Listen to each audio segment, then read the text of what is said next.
مساء الخير او صباح الخير حسب التوقيت اللي بتشوفيني بيه. يا رب تكونوا بخير. هنعمل مع بعض النهاردة سندوتش سهل ولذيذ، مكونات موجودة في معظم البيوت. يا رب الفيديو يعجبكم، ما تنسوش تعملوا له لايك للفيديو واشتراك للقناة عشان يوصلكم كل جديد.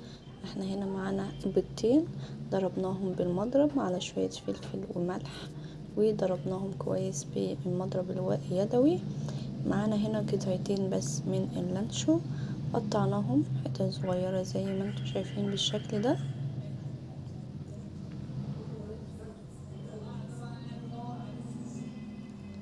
او ممكن تحطيهم سلاب زي ما تحبي. انا هنا قطعتهم حتت صغيرة. هنجيب طاسة على النار فيها معلقة من السمنة وهننزل باللانشو بتاعنا معانا كده. انا هنا الكمية دي هعمل بيها سندوتشين مش واحد بس. هننزل بشوية من اللانشو اللي قطعناه،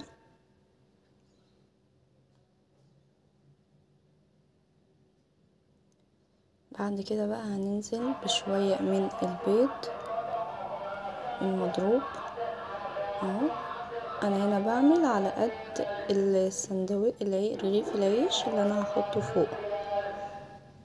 نزلنا بشوية من البيض على اللانشو بعد ما استوى معانا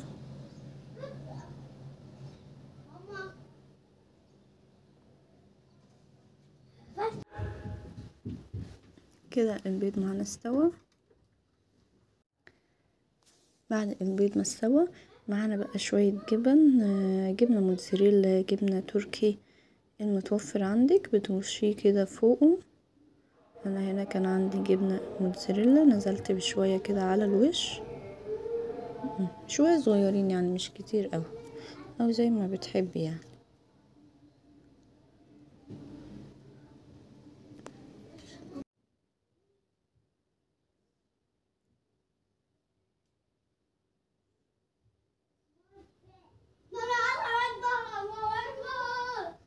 كده بقى معانا رغيف العيش البلدي بتاعنا، هننزل بيه على قرص البيض باللانشو والجبنة زي ما انتوا شايفين الشكل ده، وهنحط ايدينا كده ونيجي قلبين بالطاسة السندوتش بتاعنا بالشكل ده.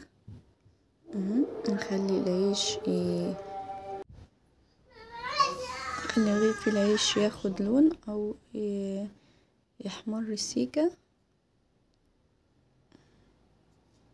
كده. الجبنة بتاعتنا بتسيح بقى معانا جوه. ممكن بقى ترش رشة هنا كمان لو حابة شوية جبنة موتزاريلا. انا هنا رشيت شوية فلفل اسود كده. العيش خد لون معانا اهو. هنبدأ بقى نطبق رغيف العيش بتاعنا، نتنيه كده على بعضه بالشكل اللي انتوا شايفينه ده، ونقلبه يمين وشمال، وبكده يكون خلص معانا احلى سندوتش. ده سندوتش سهل وسريع اللي جوه بقى اخر الليل لو انت جعانه لفطار الصبح كده مع كوبايه شاي بلبن او كوبايه شاي، ويبقى الف هنا وشفا عليكم. يا رب الفيديو يكون عجبكم، ما تنسوش تعملوا لايك للفيديو واشتراك للقناه.